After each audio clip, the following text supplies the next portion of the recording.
The Enigmatic Legacy of the Ifugao Rice Terraces.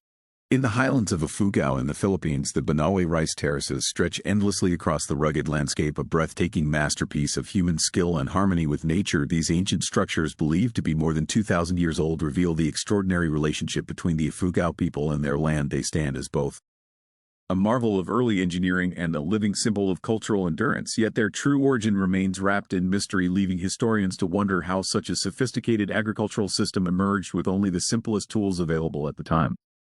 Spanning nearly 10,000 square kilometers, the terraces were carved entirely by hand using primitive implements and shaped to follow the contours of the mountains. Despite their age, they remain fully functional even today, with mountain streams flowing naturally through an intricate irrigation network. Their alignment with river slopes and sunlight patterns suggests more than practicality. It hints at deliberate purpose and profound knowledge of the environment. The precision of the irrigation design continues to raise questions. How did the Ifugao achieve such hydraulic accuracy without modern instruments? While these terraces demonstrate the people's remarkable agricultural skill, they are also deeply woven into spiritual and cultural traditions. The Ifugao hold that divine beings and ancestral spirits guided the creation of the terraces, and that the land itself is sacred. Every planting and harvest season is marked by rituals and prayers acknowledging the partnership between humans, nature, and the divine. The terraces thus serve not only as farming structures but as spiritual monuments linking earth and heaven. These sacred landscapes have been handed down through generations, forming the heart of Ifugao heritage. Their spiritual meaning, however, remains only partly understood. Some researchers believe the terraces' positioning may mirror cosmic alignments connecting celestial bodies with the earth and its people. Their orientation relative to mountains and rivers could have astrological significance, suggesting that ancient builders may have possessed an awareness of the stars and their cycles. Others propose that the terraces were part of a larger sacred geography where the landscape itself was viewed as a living being and the terraces represented its physical expression. Equally remarkable is the irrigation network that sustains the terraces. Water channels and stone aqueducts guide flow from higher springs to lower plots, maintaining balance and preventing waste. The complexity of this hydrological design points to a scientific understanding that may have developed through centuries of observation and experimentation, each generation refining the craft through patience and adaptation. While the Ifugao are credited with this innovation, some scholars question whether ancient exchanges of knowledge between distant cultures contributed to the SYS development. The true timeline of the terraces' construction remains uncertain. Some experts date them as early as 1000 BC, yet no written records exist to confirm this. Because the Ifugao passed their history through oral tradition, much has been preserved in memory rather than text, making it difficult to determine whether their techniques were entirely self-taught or influenced by neighboring civilizations. Comparisons to early agricultural methods in China and Southeast Asia have been proposed, though no direct evidence connects them.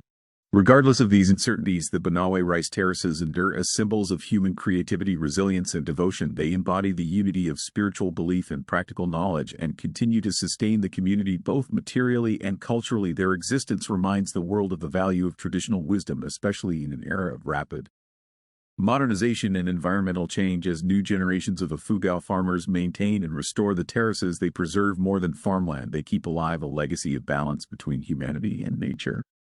Yet the future of the Banawe terraces remains uncertain. Climate change, migration, and shifting agricultural practices threaten the traditions that once kept them thriving. Still, they stand resilient, testaments to the endurance of the Ifugao spirit. Each layer of stone and soil whispers of ancient understanding and collective perseverance. While researchers continue to investigate their mysteries, the terraces invite reflection on the timeless connection between people, earth, and the unseen forces that shape both. Through their enduring presence, the Ifugao terraces remind us that the answers to humanity's oldest questions about harmony, ingenuity, and purpose may still lie etched into the mountains themselves. The mysterious Roman mosaic of Santa Apollonia. Amid the tranquil hills surrounding southern Verona in Italy, where the Mediterranean air drifts softly over the countryside, an extraordinary relic from the Roman era continues to fascinate historians and archaeologists alike. Known as the Roman mosaic of Santa Apollonia, this intricate artwork was unearthed in the early 20th century, revealing not only the elegance of Roman craftsmanship but also a series of enigmatic symbols that challenge conventional interpretations of ancient Roman culture and spirituality. Measuring over 25 feet in length, the mosaic was discovered during excavations near the town of Santa Apollonia in central Sicily. Its vivid colors, geometric precision, and remarkable preservation have endured for centuries, offering a window into the artistic brilliance of an empire that valued both beauty and meaning. Composed of thousands of finely cut stones, the mosaic portrays a captivating mix of mythological beings, daily activities, and abstract motifs. While some of these images align with traditional Roman themes, others appear completely foreign to established Roman artistic norms, deepening the sense of mystery that surrounds this discovery. Among the most remarkable features are the hybrid figures combining human and animal forms unlike any typical representation found in Roman art. These unusual creatures occupy a central position within the design, suggesting symbolic importance and perhaps even divine association. Their presence has led some scholars to propose that the artist or commissioner may have drawn inspiration from foreign influences, particularly from the eastern regions of the Roman Empire, such as Persia or ancient India. The placement and scale of these figures further emphasize their significance. Unlike the idealized portrayals of Roman gods and emperors, these beings possess an untamed and mystical essence, hinting at beliefs or traditions that may have diverged from mainstream Roman spirituality. This has inspired speculation that the mosaic creator or patron may have had personal exposure to Eastern territories, possibly a Roman governor or merchant who had lived among those cultures. Were these hybrid forms depictions of unfamiliar deities or expressions of a syncretic faith that blended Roman and Eastern spiritual thought? Equally puzzling is the mosaic location. Mosaics of this magnitude were often found in villas, public halls, or temples, yet this one lies in a relatively remote area near a river, far from major settlements. The secluded placement raises questions about its purpose. Was it intended for a private audience, perhaps a family estate or small community, or was it created as a statement of power and spiritual authority? For select viewers, the complexity of its design and symbolic richness suggest it may have adorned a ceremonial chamber or sanctuary where rituals or elite gatherings took place. Dating the mosaic adds another layer of intrigue. Stylistic analysis places it firmly within the Roman period, yet certain artistic features indicate it may have been produced during the empire's later years, around the 4th or 5th century AD, a time of significant cultural transformation as Rome absorbed influences from across its vast territories. During this era, Roman art increasingly incorporated elements from Eastern traditions, reflecting both fascination and adaptation. The introduction of exotic imagery may reveal a broader cultural synthesis or an attempt to redefine identity within a changing empire. Despite decades of study, the deeper meaning of the Santa Apollonia mosaic remains uncertain. The hybrid beings, their gestures, and their arrangement within the composition suggest a complex narrative, possibly symbolic of spiritual unity or imperial dominion, yet without accompanying inscriptions. The message is left to visual interpretation. Were these designs personal emblems, expressions of mystical philosophy, or manifestations of a broader political or religious statement? The fusion of styles hints at a dynamic exchange of ideas, but the true nature of that exchange continues to elude scholars. The discovery of the mosaic continues to shed light on the interconnectedness of the Roman world, illustrating how art served as a vessel for cultural dialogue. The hybrid creatures may embody the merging of Roman and Eastern ideals, or they might reflect the unique imagination of the artist who sought to merge foreign symbolism with local tradition. Whatever its origins, the mosaic represents far more than decoration. It stands as a monument of cultural complexity and creative experimentation. As excavations progress and additional fragments are revealed, new interpretations may arise, deepening our understanding of the mosaic's origin and meaning. This ancient work endures as a testament to Rome's diversity and artistic depth, while simultaneously preserving an aura of mystery that time has yet to unravel. Beneath its vibrant patterns and cryptic forms lies a story of empire, belief, and transformation, reminding us that the boundaries between civilizations were far more fluid and interconnected than history often suggests. The enigmatic Iron Age burial grounds of Bibracte. Amid the gentle rustling of leaves upon the slopes of Mont Beuvry in France lies one of the most mysterious archaeological sites from the Iron Age, the ancient cemetery of Bibracte, positioned high on a commanding hill that overlooks vast valleys, once served as the heart of the powerful Aedui tribe. Uncovered through excavations in the 19th and 20th centuries, this burial ground continues to challenge our understanding of Iron Age funerary traditions and the spiritual beliefs of the Celtic world.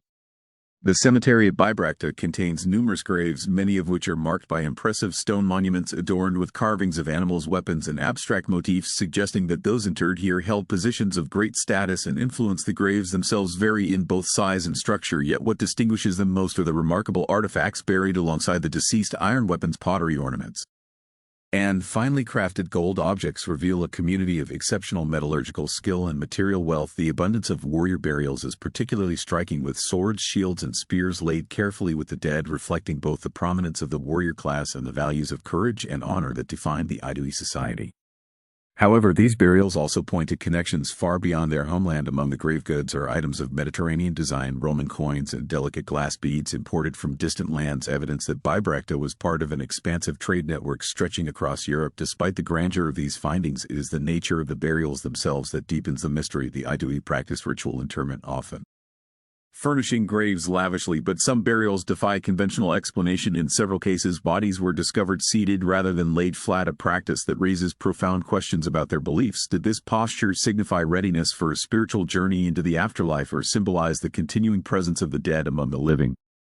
The cemetery also includes graves of women and children, which contain objects that challenge assumptions about gender and role in Iron Age society. Female burials often include intricate jewelry such as brooches, bracelets, and earrings, as well as tools linked to weaving and craftsmanship, suggesting influence and expertise beyond domestic life. Were these women leaders, artisans, or perhaps priestesses who held spiritual authority within the tribe? Their status and significance remain open to interpretation.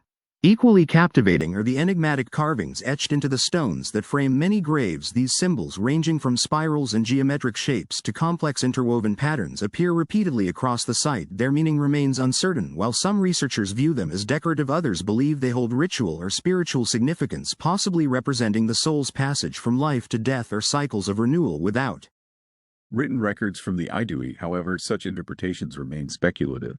The layout of the graves adds another layer of intrigue. Many appear aligned with natural landmarks such as distant hills or the sun's path during solstices. This deliberate orientation suggests a cosmological awareness, perhaps symbolizing a journey toward the heavens or an ancestral connection between the living and the dead. Such alignment reveals a society deeply attuned to its environment and to celestial rhythms, though the full breadth of their cosmology remains concealed.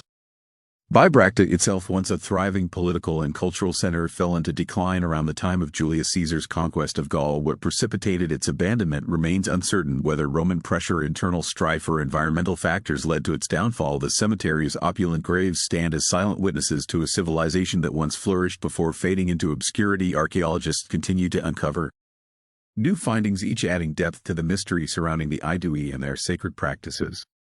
What did the people of Bibracte truly believe about life and death? How did their elaborate burials mirror their understanding of existence and eternity? The answers may lie buried still within the soil, each grave a fragment of a larger story that bridges the human experience with the unknown. As excavation and study progress, future generations may yet uncover the truths concealed beneath the earth.